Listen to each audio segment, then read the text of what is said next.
Good evening. I'm Will Smith from Sam Reed's Bookshop in Grasmere, and I'm delighted that you can join us this evening for this, our first book event of 2022 with Anna Fleming to celebrate her new book, Time on Rock, which is published by Canongate Books.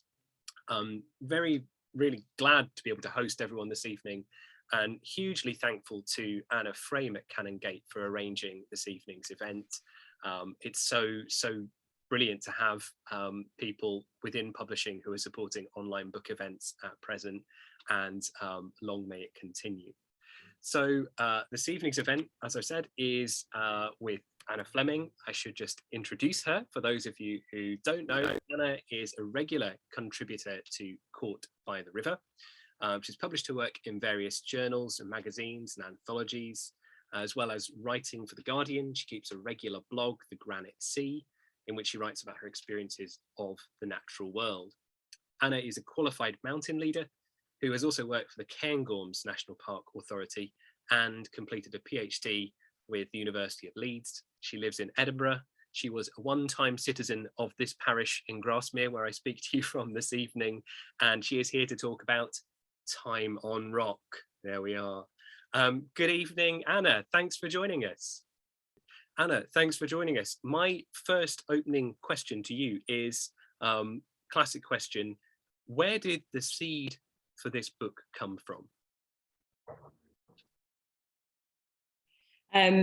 So the seed for this idea, it was quite a powerful seed. It was quite a notable one. It basically appeared when I was walking up a hill outside Edinburgh in the Pentlands, and I was just walking up the hill, and then this idea just struck me, and I was like, a book about nature and rock climbing and mountains from a woman's perspective, like, that's not really been done before. That's a no-brainer. Like, we need that book. That book needs to exist. The title even appeared at that moment. I was like, oh well, it will be called Time on Rock. So it was quite a straightforward idea. That was 3 years ago, and it's been a bit more work than I anticipated it would be when that idea came along. But yeah, it was. And part of my thinking behind that as well was, knowing some of those really inspirational writers for me, people like Roger Deakin and Nan Shepherd, who'd written these gorgeous, gorgeous books about going out into the landscape and experiencing nature and environment and landscape through partly through their bodies. Both Roger Deakin and Nan Shepherd really write about Roger Deakin through swimming and Nan Shepherd through walking. They write in amazing detail about what it's like to place your bodies in those environments through those experiences. And I knew that through climbing, something very similar happened for me as well, that, I went out into the landscape and experienced it in a very intense and quite transformative way, really. And I just thought, well, there's no one has written about that experience yet. I would love to try and capture that and give that sense of that journey. And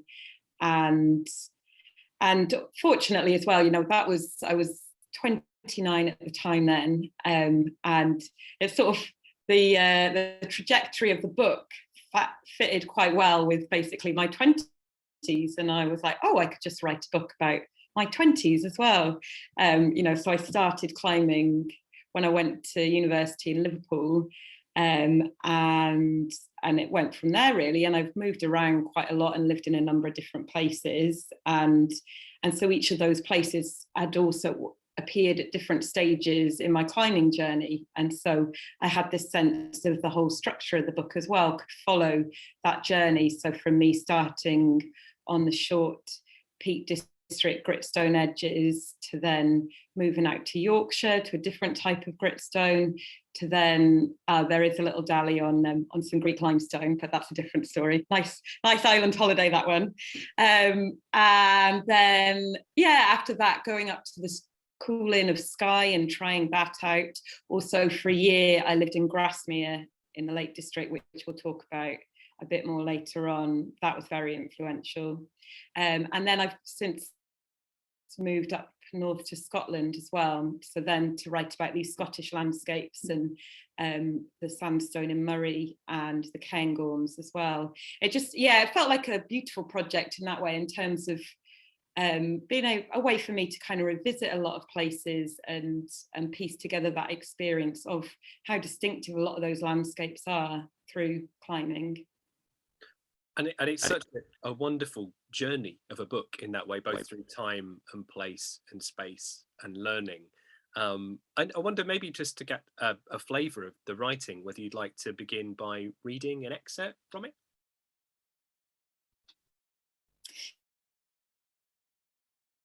But I thought, given that we're in Grasmere tonight, or maybe not quite literally in Grasmere, but with the Grasmere Bookshop, I would focus on Peak District chapter for now. So there are chapters 9 in the book, and the Lake District one is the central piece, comes right in the middle of the book.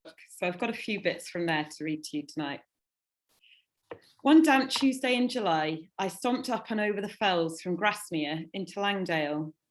Sometimes Grasmere, with all its daffodils, dead poets, and rain-darkened slate buildings, could feel terribly claustrophobic. I never tired of Langdale. I always loved the point where, coming over the top, the sky opened out and I could peer into the U-shaped trough of Great Langdale. I never quite knew what I would find. The weather in the lakes is so particular. One valley might be dank and misty, with a light rain falling, while the next might be dry. At the head of Langdale, sometimes Crinkle Crags, Bowfell and the Langdale Pikes cut sharp, forbidding silhouettes. Sometimes banks of dark cloud sit heavy over the peaks, and glaring white lines pour down the fells. Wisps of white cloud might blow across the group, gathering in folds and spilling over edges. In mizzle, the peaks vanish and the head of the valley fills with light. That particular Tuesday was warm and damp, and beneath the overcast sky, the fells wore a rich, saturated summer green. With a shiver of excitement, I ditched my rucksack and unlaced my heavy-soled leather boots, replacing them with thin rubber climbing shoes. No rope, no harness, no gear, no partner. Freedom and anticipation swirled, giddy and intoxicating. Suddenly, I felt very light. The challenge with soloing is to stay calm and focused. Climb to rope or partner, there is no backup. The higher you climb, the further falling. No what's, no doubts, no panic, stay cool. Stepping up to Scout Crag, I placed my hands on the stone, ready to find my way. As my feet made their first tentative moves off the ground, the rock rose to meet me. Cautiously moving up into the grooves, little by little, I found the stone was remarkably detailed. Among the ramps, blocks and arêtes, holds, edges, corners and flakes appeared everywhere, welcoming my fingers. There were damp patches, seeping cracks and sodden black moss, but with care, they could be avoided. If walking alone increases your sensitivity to the environment, soloing does the same, but more so. Without a rope or a partner, senses turn super heightened. I pay extra close attention to the surfaces around me, picking up the details and placing my limbs with the utmost precision. Sounds come in sharp, from distant noises, sheep calling, a dog barking, a shepherd blaspheming, to the sound of my own breath and heartbeat. The key is to absorb all of the necessary information without getting overwhelmed or distracted, to stay focused, listening, observing, moving, and relaxing. On Upper Scout Crag, the rock was rough, pocked, and grippy. Everything was there, and things fell into place. Inside the rhyolite collage, I stretched and folded and clasped, becoming plastic. Feet, legs, arms, and hips, all moving together with the rock, relishing the shapes that the rhyolite drew out of mind, muscle and sinew. The routes were long, 30, 50 metres, and with such lengthy sequences, something switched. Fear did not increase with height. Instead, the further I climbed, the more I relaxed and floated, letting the rock stream carry me up and away. That's amazing. Thank you. Thank you so much for reading that portion. And actually, one of the questions I wanted to ask you really relates to how you go about recreating these climbs for us, which are at the heart of the book for me. I will hold my hands up now and say I've not read a lot of climbing literature. However, I felt like in this book you were on the rock face, and you had that kind of sensory experience that you were having yourself. So how did you manage to write that? Did you have a strategy for trying to recreate these for the reader? Did you? I imagine you there with like your cassette recorder, something else, kind of like a notebook in another hand, just ready alongside the climb to juggle to try and track these down and make these real for us. How did you recall these for the reader? Yeah, it was an interesting process. I mean, it was one of the things I was really, really rigorous with. You know, each chapter focusing on a different rock type describes these different climbs, like the one I've just given you, in real detail. And part of what I was so interested to explore in the book was that difference between different rock types and how climbs can be very different on a different type of rock. So the one I've just given you is on rhyolite, which is a volcanic rock from the fells, and there are other chapters that look at slate and look at gritstone, which climb very differently and feel very different when you're on the rock. So that was part of my fascination, really, was to really get to grips with the medium of the rock through my own climbing experiences, and then through setting it on the page afterwards. And so to do that, yeah, it was quite a mixed process. I did part of it. I've just got a really good memory, like a very, very strong memory for these details. And with certain climbs as well, you would get it where something would stick really intensely. And there'd just be that feature, that flake of rock or that pinnacle or that really weird move or that blue piece of rock that you just couldn't forget for a long time afterwards. But I also use photographs. Ooh, is the connection okay? I don't know if people. You're good. You're good. Yeah. Yeah. Okay, that's good. Yeah, I wasn't sure if other people are frozen. Yeah, so I also sometimes use photographs and would look at photos of the climbs to really, you know, make sure I was getting all those details just right. Also knowing how much the climbing community would hold me to it if I'd described a climb incorrectly. There would no doubt be someone on some forum on the internet informing me that hole does not feel like that at all.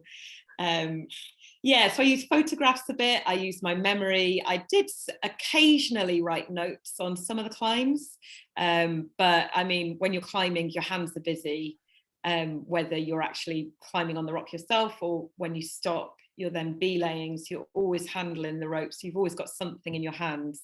So stopping to write is not really a thing. And then part of it as well was just the process I went through in terms of returning to the climbs and the actual writing process itself. And I really enjoyed sort of re-inhabiting those climbs when I was writing them, and would really look to kind of get into the rhythm of that sequence of moving once again, which felt quite, I suppose, like dance work or poetry or something like that.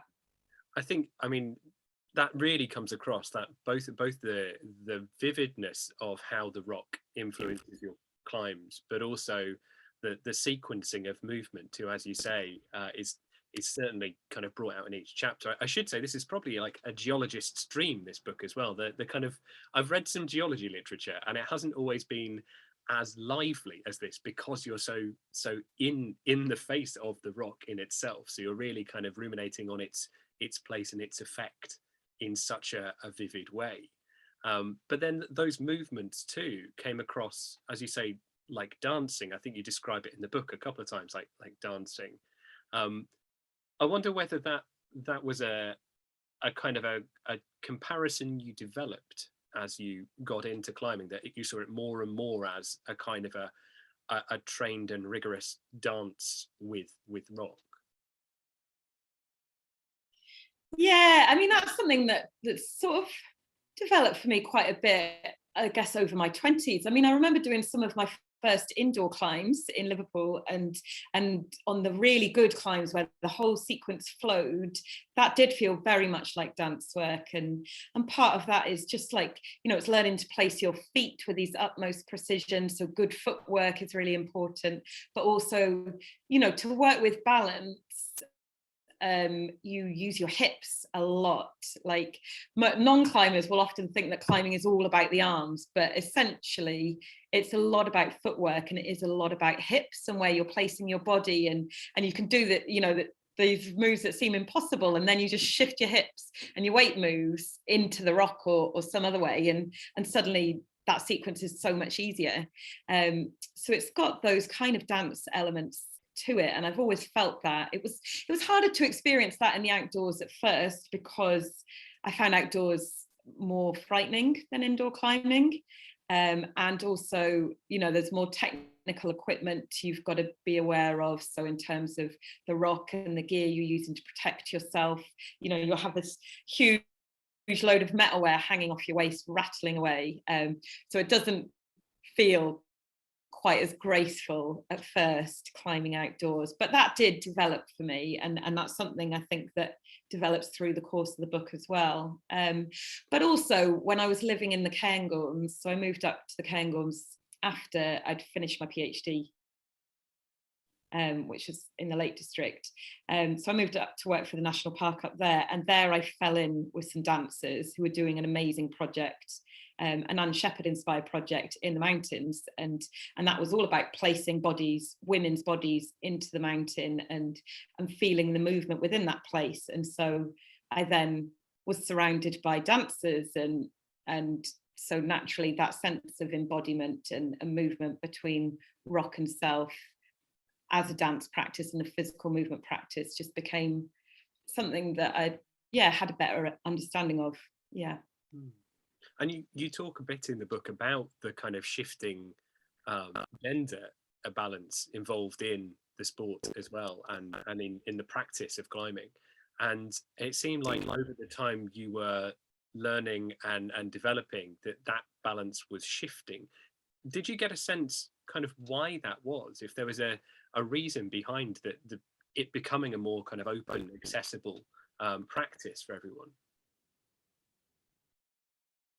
Yeah, that was just something that was so remarkable to notice. Like when I first started climbing in 2008, it was still pretty much a man's sport. You go to the climbing wall and it would maybe be 70% men, 30% women. And now you go and it's about 50-50 indoors. And sometimes you'll be in the room and it will just be all women, and you'll be like, wow, what's happened? Crazy. So I also had that sense of just becoming a climber at a time when it had changed dramatically, and for a woman entering the sport now, she might not even have that same experience of feeling like it's quite male dominated. But I think my sense of how the changes happened is partly bouldering gyms. So bouldering gyms, the first one was open in 2006 in Sheffield. When the manager opened that, he was told it will never work, and it took off. And bouldering, for those who don't know, means you don't climb any higher than about 2 meters. So you climb up about 2 meters, and then you can just drop down onto the mats. So you don't need ropes, you don't need belay plates, like all this technical equipment that can be a bit of a barrier is just removed, and you basically instantly get into that physical dance work, body work, problem solving that's so satisfying. So it just made it so much more accessible, and I think it's removed a lot of fear, and as a result of that, a lot more women have come into climbing through those indoor gyms. But a similar change I think is happening outdoors as well. Like you go out in the mountains now, and I remember climbing Fairfield above Grasmere in 2014, and meeting this couple who were up from Devon. They were a very lovely pair. And they were like, bloody hell, it's something seeing a young woman up here on her own. And they couldn't believe I was there on my own. But I think now you just wouldn't get that. You wouldn't get that sense of surprise from people at a woman being out alone on the mountain. And that's what, 2014 to 2022 are we now? Like, yeah, there's been a big shift in outdoor culture and in sport culture, and I think gender equality has moved on leaps and bounds. And then there's an interesting balance, isn't there, between that kind of perspective, which is the visitor in a space kind of commenting, but some of the landscapes you're talking about are a real kind of mixed use landscapes, aren't they? There's not just this sense perhaps of visitation to the space. There's a kind of a local aspect of engagement with place too. I know in the Lake District, certainly that's the big message that comes across, is that this isn't just now about a space of visiting and using and departing, that there is this kind of real vivid locality and local association with the rock. I wonder if you could say a bit more about that as well, about how you kind of discovered that. Yeah, I think for me that was, that sort of awareness of being what in the outdoor world we would refer to as a weekend warrior.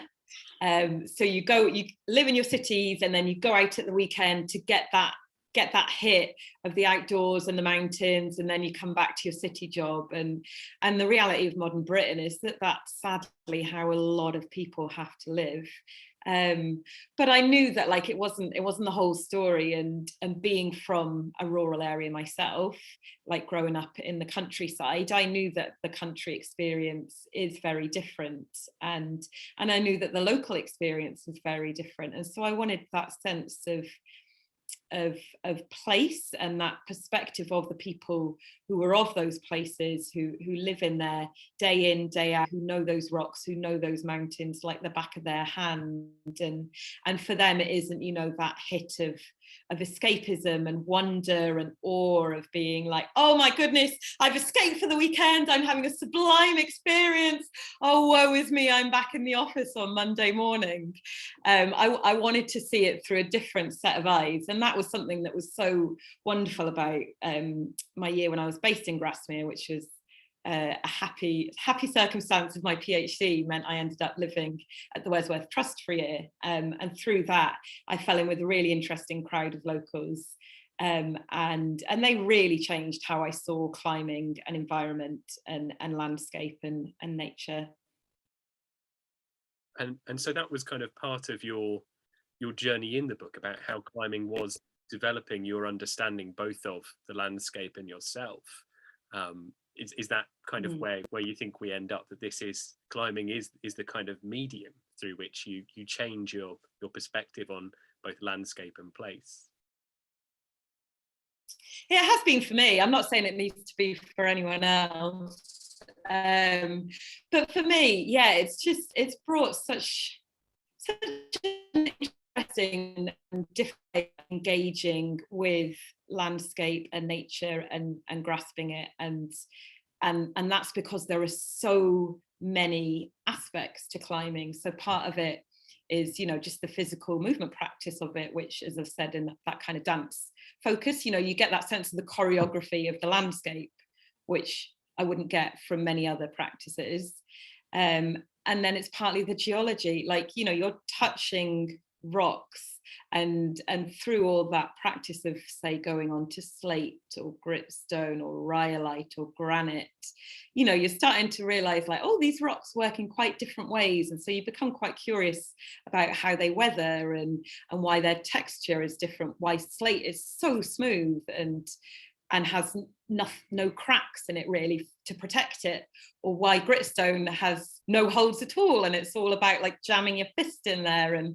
And so it brings you into that sense of geology, and through that it's put me in touch with deep time, I suppose, and that real depth of time in terms of, oh, these are rocks that have been made through very, very different processes, and they've traveled all around the world. And that's one of the things that climbing has taught me that I would never have known, is that the UK is incredibly geologically diverse, because our islands have travelled pretty much all around the planet, especially Scotland. I mean, I climbed on this gorgeous sandstone up in Murray, which there's a chapter on, and that's from when Scotland was in a desert in the Sahara, and the rocks, that sandstone is beautifully pink and ochre and golden coloured, and also has reptile fossils, footprints hidden in it,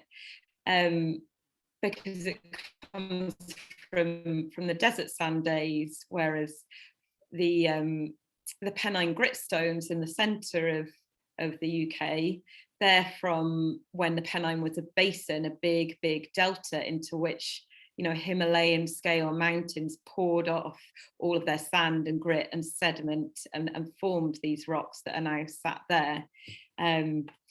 Yeah, it's given me that sense of, you know, as well as my own physical travels around the UK and doing these climbs, it's given me that much bigger geological perspective of the epic movement of our island across time and through around the world, which I wouldn't get, I don't think, through just walking or swimming. And your proximity to those rock faces, I thought was fascinating, when in the book you're also laying the kind of 20th century history of climbing on top of that deep time. One of the most unexpected lines was something along the lines of the popularity of the home drill was rather significant for the climbing community. I mean, I've not read that many books that talk about that as a tipping point in their culture. So I felt like that was again another moment where I thought, oh yeah, that is significant. So there's something there though, which you touch upon, about the connection with the environment that climbing allows, but also this sense that it's sometimes a very kind of frail and fragile environment. And I wonder whether you had kind of come to any kind of thought on the balance between the kind of access point of view, where everyone can come to the rock face, and the kind of long-term view about, well, these are there for kind of fragile environments that could be worn or changed or shifted through use. How do you feel about that, given this kind of journey now? Yeah, I mean, yes, the bolt controversy. Gosh, there are extensive pages on the internet where you could read about climbers squabbling over bolts. Like, it caused mayhem because, you know, different ethics rule within the climbing community, and that's something that I've written into this book, is that sense of the climbing culture, and it's a really interesting subculture, and that's been, you know, really intensively worked out over the last 100, maybe pushing into 200 years, because it is such a young sport and activity. And so bolts, big no-no mostly within the UK, because we're such traditionalists, and the strong ethic here is like, you don't change the rock, you leave the rock as you find it, and I'm a big fan of that as an ethic. And yeah, I mean, in terms of like numbers of people visiting climbs, you know, you get climbs now that are really polished, is the term you'd use, and that means that basically the friction has been worn away by however many 100 people have clambered on that rock. And I mean, when you look in geological timescales, that is very, very insignificant, really, that level of change. And it does kind of add to the hilarity of certain climbs as well, where it's like given a really easy grade and then you put your foot on and it shoots straight off again because there's nothing to grip on to, and it's a bloody nightmare, and you start swearing like hell. And yeah, you know, it is entertaining. I mean, yeah, I think I can see that, like, there are concerns around access and increasing numbers of people going out. But at the end of the day, really, I think more Brits need to spend more time outside all the time. Like, we're chronically nature starved. We're kicked off the land at every turn. And compared to like farming and industry, like, how much impact does walking and climbing have? Like, very little. How much pleasure does it bring? A lot. How much connection to landscape, and how much, you know, does it also bring people together in terms of like dreaming for a better future for all of us? definitely happens in the outdoors. I think it's just a good thing, and there needs to be more of it, really. Like, if you want to complain about damage to the outdoors, talk to agricultural policy and industry. And it's really nice that that kind of point of view comes across too. And I know it's also part of your PhD in some ways, the notion of community, that kind of interest in the culture that surrounds either a place or, in this case, a pursuit.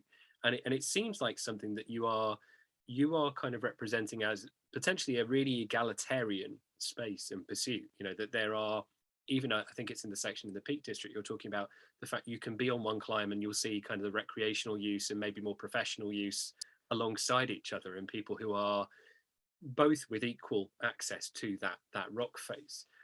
Is that something you think is kind of shifting across most of the kind of areas you've climbed in, that kind of egalitarian community is possible, if not, you know, widely seen now?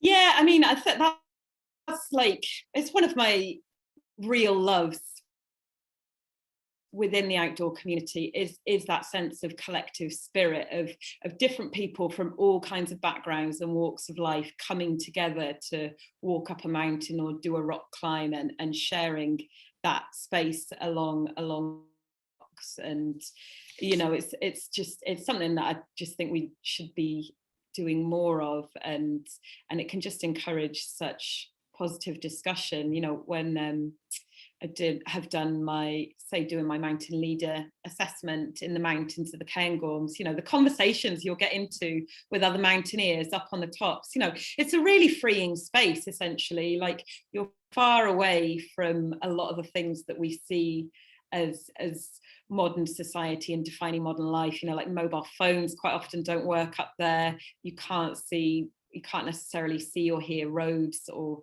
electric pylons, towns, cities. So you get the sense of being in a space removed. And one of the things that I, you know, really wanted to explore in this book and celebrate in this book is that as a communal act. Like, a lot of nature writing is about an individual going out and having that experience for themselves alone, and looking back and being like, aha, I can see so much clearly now that I've gone out on my own and I've had these thoughts myself.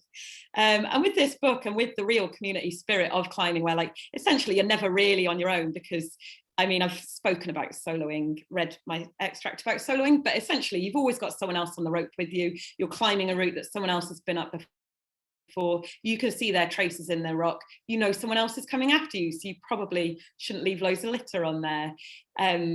You know, I really wanted to celebrate that community and that egalitarian space you can get from climbing. And it's worth saying, in terms of literature too, you've got that similar place here in the way that you are drawing on other writers too and building on their work. There are lots of other climbing writers within this book kind of touched upon. I wonder whether there were some favorites that you had developed, having kind of written so much about either people who are working just on one route or people who were trying to narrate their own experiences of climbing, that you drew upon for your own kind of inspiration here. Yeah, oh gosh, I mean, it's an interesting bunch, the climbing community, and they're so supportive. Like, you know, I've spoken to so many great climbers who, me not being a very good climber, I will self-profess I'm not I'm not excellent by any stretch of the imagination, but it's been amazing being able to draw on some expert climbers and talk to them about stuff, and they're just so excited to share their passion and their love. So some of the really, like, fantastic climbers who have worked with through this, I don't know if he's made it on tonight, but Bill Burkett, local legend from Grasmere, he's been fantastic to talk to about some of these things. You know, he writes about the fells, and back in the day he was a top climber, like pretty cutting edge. So he's been a really interesting person to get that perspective on rock and culture, and he comes from, you know, quite a long line of men. Well, his father was a climber and quarryman. his nephew Dave is a climber and stonemason, and his son Will is also a climber and stonemason. So there's that real sense of continuity between climbing and then also handling the rock for a living. Yeah, which made very interesting perspective.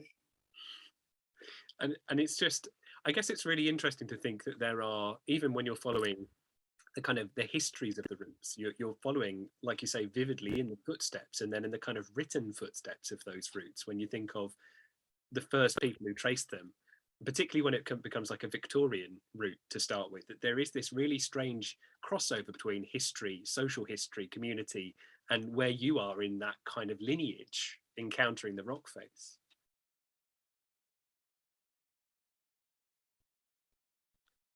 And so yeah, I mean, you're just quite literally putting yourself into this line of history, and that's partly just due to like how guidebooks are put together. You know, if you go out with a climbing guidebook, it will tell you who did the first descent of the route. It will give you the names and it will give you the dates.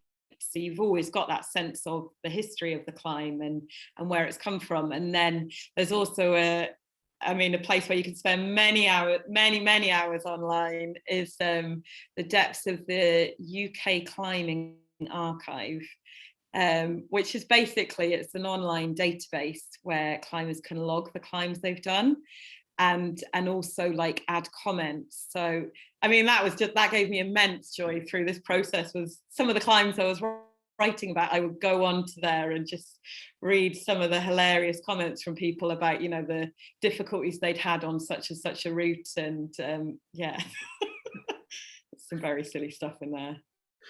And I suppose that kind of, that echoes again that feeling of community, doesn't it? That you are, you know, always a part of other people's experiences. You're kind of ghosting that space as you go.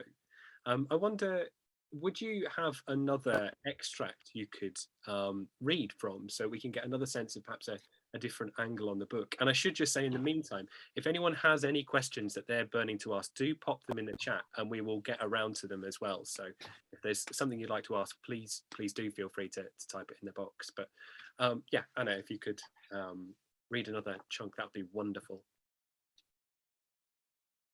I will. I'll take you out of the Lake District now, sorry everyone, and go to the slate quarries of North Wales. So I've got a chapter in here called Dinorwig, which is all set in the slate quarries there, which if you haven't been, whether you climb or not, go. It's mega and it's crazy. This is the only industrial landscape I write about in any kind of detail, and it's mesmerizing and it's haunting and it's very strange. Okay, in our little team of three, so I'm writing about climbing with a group of three. In our little team of three, we work a small bay of rock, a cluster of quarried blocks, slabs and undercuts, looking out the lines that will open the rock and open our bodies. We take it in turns. One person climbs, another belays, and the third watches on, calling up advice and encouragement. When the climber descends back down to the level, we shift roles. Not so long ago, a different group occupied this space. A group of 4 Welsh quarrymen, dressed in corduroy trousers, hobnail boots and flat caps. The early and 19th century quarrymen had equally distinctive style. They wore white fustian jackets, flannel trousers and a bowler hat. This slate bay would have been their bargain, their working rock face that they had negotiated from the steward. To strike the bargain, the men were able to read the rock extremely closely. A good bargain was highly sought after. There, the slate peeled away, velmenin, like butter. The bad bargains were full of convoluted rock that was beset with defects, curls, veins, joints, faults, and dense, hard rock. No helmets, no harnesses.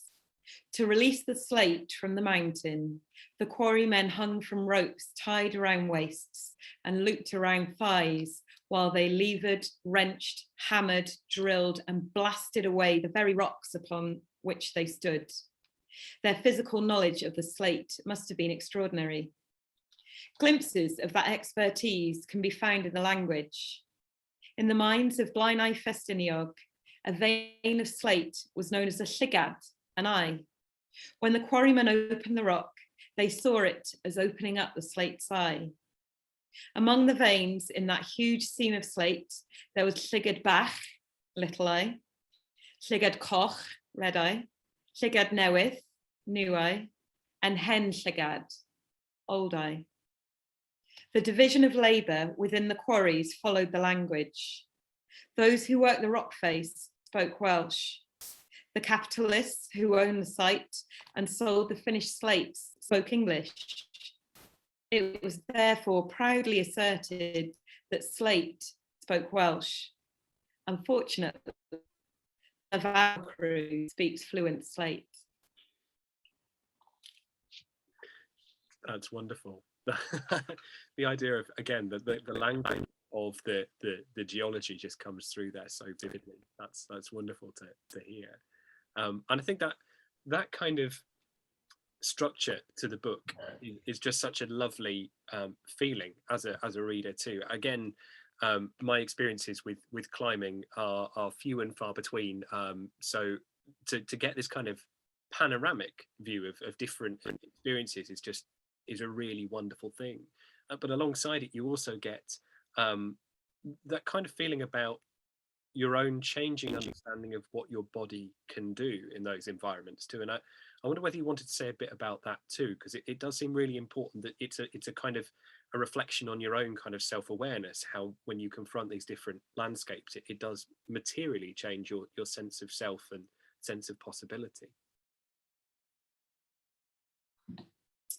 Yeah, I think that was something that really developed for me sort of through the journey of this book, which follows my journey through my 20s and becoming more competent as a climber. And yeah, there just kind of came this sense at some point, maybe a bit in the Lake District, maybe a little bit more when I was further north up in Moray in Scotland, where I could really feel those rocks sort of entering into me, and I could enter into that headspace of the rock and how to move on it and how to it and how to occupy that very particular mental climbing headspace, which, yeah, I think I write about that in that slate chapter as being about embodiment, which comes back to that sense of dance again, and that sense of being able to kind of express some of the movements and patterns and shapes and feelings of the earth through climbing is one of the things that's been really remarkable, and it's just really magic to be able to enter that space and just be on the rock and see those lines and see those shapes and see those patterns and want to be able to express them within my body by putting myself up on that wall and moving through that sequence and finding that combination within myself that will perform that piece.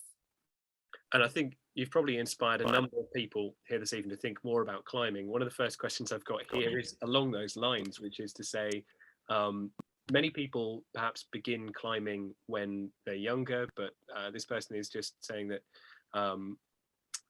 they're in their 40s and they're wondering whether it's harder or whether it's sort of still possible to start climbing then, and also, would it be harder? And as a kind of an attachment to that question, they're also living 40 minutes from the Cairngorms, and wondering if you had any advice or contacts of someone they could kind of learn with as well. Two questions there in one. 40 minutes from the Cairngorms, lucky you. Yeah, no, I don't think you're ever too old to start climbing. I don't think. I mean, you'll still meet these old boys down the wall who barely seem to be able to walk, and then they get on the rock or move up it in remarkable style. So yeah, 43. No, you've got a full game ahead of you there. And it's just, I mean, I haven't touched on this too much, the sort of sporting aspects of it, but it is really good for your head and your body and your balance. I mean, yoga is one of those things that I always feel I should be doing, but I just think as long as I can climb, I don't need I don't need to do that. I can just climb instead. So yeah, I would absolutely say give it a go. People who could take you out around the Cairngorms. I mean, I would say like possibly try doing a course with someone, which you could do indoors or outdoors or a bit of both. This time of year, outdoors is kind of grim, I'll be honest, especially like 40 minutes from the Cairngorms. Not a great learning time. But yeah, if you can find an indoor gym, which I'm sure there'll be some, there's probably one in like Perth, Dundee, Aberdeen, also up north Inverness and Murray. They've all got indoor gyms, so like you could sign up for a few classes there and get going, and then once summer comes, you could check in with Mountaineering Scotland. They've got a Climb Scotland organisation that do climbing, but also just joining. For me, it was joining a mountaineering club. So I joined a mountaineering club, and there basically you meet the full spectrum, from noobs who haven't got a clue what they're doing to those who've been doing it for years and years and years. And clubs are full of people who are sociable, and so you're learning from each other. And that was what was such a joy for me in my climbing journey. Basically, I don't think I've ever paid for a climbing course knowingly. I don't think I have. I've just learned from other people. Like I joined a club and I met people and they took me out and they showed me what to do, and so you learn from each other, and that's, yeah, one of the real joys of being part of a club. That's great. I really hope that's the case and there wasn't like some opportunity to pay you missed on the way through, but that sounds really upbeat. So we've got another question here about and this comes across in the book, all the kind of names of the climbs. There are some brilliantly odd names of climbs. Do you have a favourite? Oh, gosh, I mean, I remember coming across one in Borrowdale on Shepherd's Crag called Crunchy Frog, and I was like, what the hell? Why would you name it that? And then I saw the initial underneath it for the first climb, and it was T.W. Burkitt, and I was like, oh, that was Bill, was it? So I was like, Bill, why the hell have you named that climb Crunchy Frog? And he was like, oh, well, it was a Monty Python reference. And then his nephew Dave has put up some really well-named climbs. So he's got one just behind Old Dungeon Gill in Langdale called Dawes Rides the Shovelheads, which is just a brilliant name for a climb. And then there's that really poetic one that I've been meaning to get down to off Anglesey called A Dream of White Horses, which, I mean, if there's ever a name of a climb that's going to draw in anyone slightly poetic minded, there's the one. Yeah. There's also a horrendous crag called Craig Dhu, which is within the Cairngorms National Park, and that I'm not going to list the names, but they're awful. They're really bad. It's a very badly named crag, that one. So there's a mixture of poetry and more kind of earthy everyday naming is what I'm getting from. Oh, there's some very earthy ones. Yeah. Yeah. I mean, if you can imagine like a lot of climbs being named by basically young men from university clubs, like I'm sure you can get the idea. Well, and given, I suppose, this responding to that shift that you've been talking about in accessibility in the landscape, and that there might therefore be differing names coming to those climbs. Had you got an idea of, if you were first on the rock, what name you would give to a climb?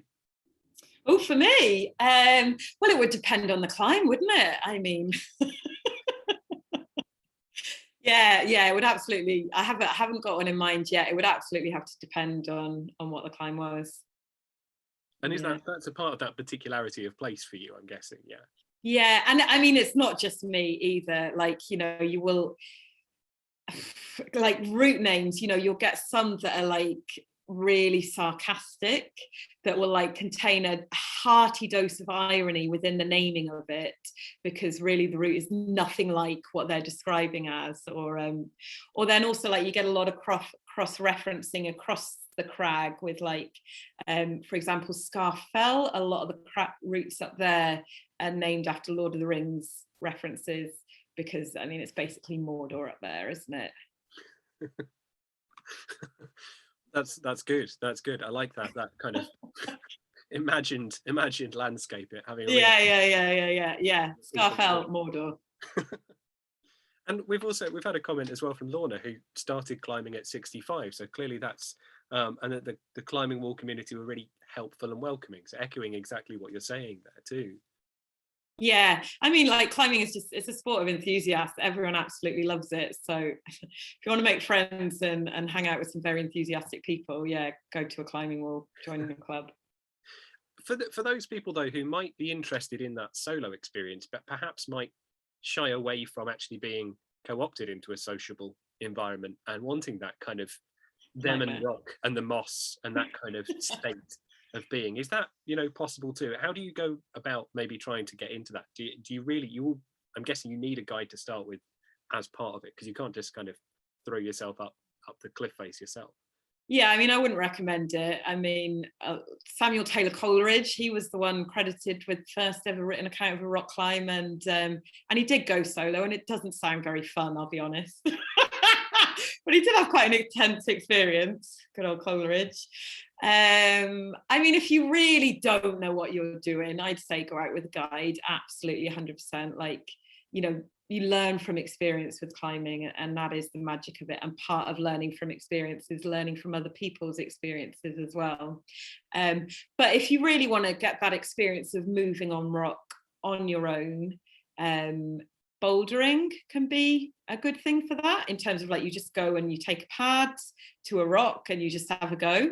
But also scrambling, so that's kind of the level down from climbing, which the Lake District is excellent for scrambling. So things like Jack's Rake and Pavey Up, you can do these rocky lines that aren't that technically difficult, so you can get that real sense of movement on rock and moving through a crag, and all those amazing perspectives you get from it, but without it being as dangerous as a graded rock climb. But if you've never done that before, I would say get some experience first and go out with other people. Don't do a Coleridge.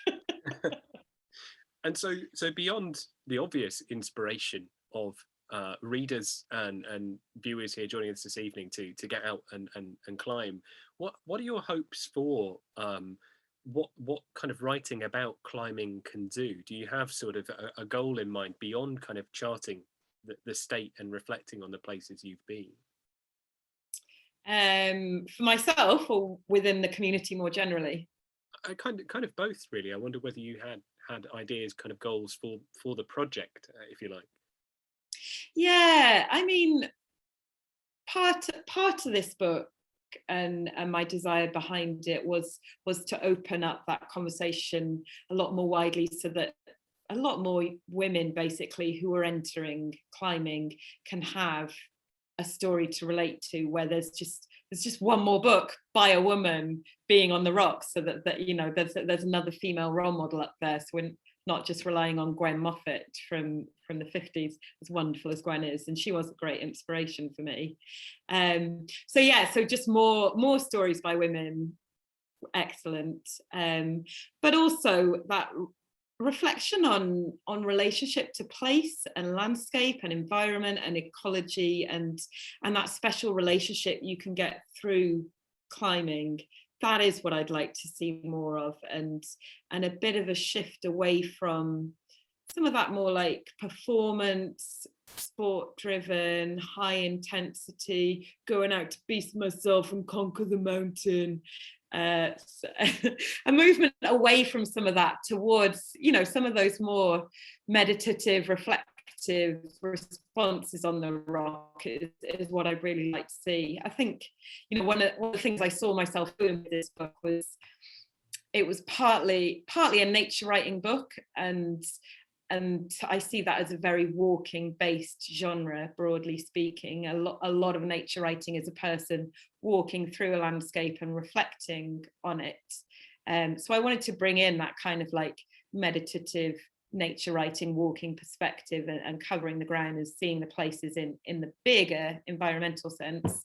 But also it's a climbing book, and so I wanted to, so I guess, push against some of those slower things by showing that actually, like, you can have quite an intense, involved, focused activity that's sociable and happens with other people, but it can also be quite like profound and insightful in the same way that if you were doing that just through walking would be. And it's worth saying, the book really has a lot of that kind of attention to place that you're perhaps used to from those nature writing books, in terms of there being a lot of the non-human creeping in, crawling in, biting, unzipping your bag and looking for your food. There's a lot going on around the edge of the climbs you're doing, and I think that's also a really nice way of thinking about those experiences, that they are about the human and the non-human and geology all kind of overlapping, which I think comes across so well. Yeah, I mean, I think that just one of the great values of the perspective of climbing is that it does make you more vulnerable. You are more vulnerable if you're climbing than when you're walking, and as a result of that, you know, you listen more closely, you look more closely, you feel things more closely, you're much more aware of what's going on around you, and I don't see that as a bad thing. And we've had another question here. Someone who professes to be a bona fide weekend warrior, living in Liverpool. I'm not saying anything against weekend warriors. But wondering about, and this is probably quite another kind of good question, which you'll have a specific and a more general response to. But living in Liverpool, what are some places nearby that you might recommend if someone doesn't have a car but they're kind of relying on public transport? Is this something that, you know, is accessible in that sense too? Yeah, I mean, that is one of the challenges with climbing is essentially you've got a lot of kit that you're lugging around, and for me, like, you know, the most rewarding times within my climbing relationship has been when I've been living really near two rocks, so being in Grasmere and being up north in Moray and the Cairngorms. So yeah, it is challenging if you're living in a city. And that is where clubs help, basically, because you get shared transport. That's what clubs have done. I didn't own a car until I was about 29, I think. So all my early, you know, I had 9 years experience without owning a car. So yeah, join a club and then you get access to the shared transport, which is really useful, whether that's a lift or a minibus, which is also hilarious. From Liverpool as well, like you can get into North Wales so easily. You can get into the Peak District, and both of those places are fantastic. And also from Liverpool, you can get up into the lakes. So yeah, you are pretty well located. Yeah. And it was also had another comment here, which is talking about that the angle that you're talking about in terms of the thoughtful mode that you inhabit when you're climbing. And one of the things that came across in the book was that kind of problem solving aspect of thinking on the face. It just made me think. I used to live with, when I was at university, someone who was a passionate climber, but also a passionate mathematician and chess player. And I never really joined those things up until reading your book. I was thinking, these are like problems. These are you're doing in real life. Problem solving in 3D, and that came across so well. So again, I wonder whether there's something there which just isn't advertised about that practice, but is a clear part of it, that problem solving thoughtfulness that comes across in your writing. Yeah. Oh yeah. I mean, climbing is brilliant problem solving, and you'll meet a lot of engineers. There are a lot of climbing engineers, and they're very useful, it turns out, engineers, because they think very differently to me. Like, I see a piece of metal stuck in a crack in the crag, and I've got no bloody idea how to lift it out, and I get in a right flap sometimes trying to bring it out, and then the engineer will just pop up behind me and just remove it so gently, and you're just like, how does your brain function? But yeah, the problem solving aspect of it is brilliant, and it is about strategy, and it is about, like, you know, you're encountering this problem on the rock or in the climbing wall, where suddenly you've really got to think through, like, how can I move my body, how can I shift my weight, like how can I put myself in the best possible position to move up through this sequence, and as you develop as a climber, that strategy gets more refined, and you come into starting to think about moving efficiently and how to, like, do that sequence but without totally knackering yourself so that you can't do the rest of the climb. Yeah, it's a real joy, and the focus of it is very immersive. I can only identify in the sense that sometimes it's difficult to get a tricky Robert Macfarlane out of the lower shelf in the bookshop. So I wonder whether get an engineer, they'll help. there might be some potential for linking you up with the Booksellers Association to try and get the books out on the cliff face.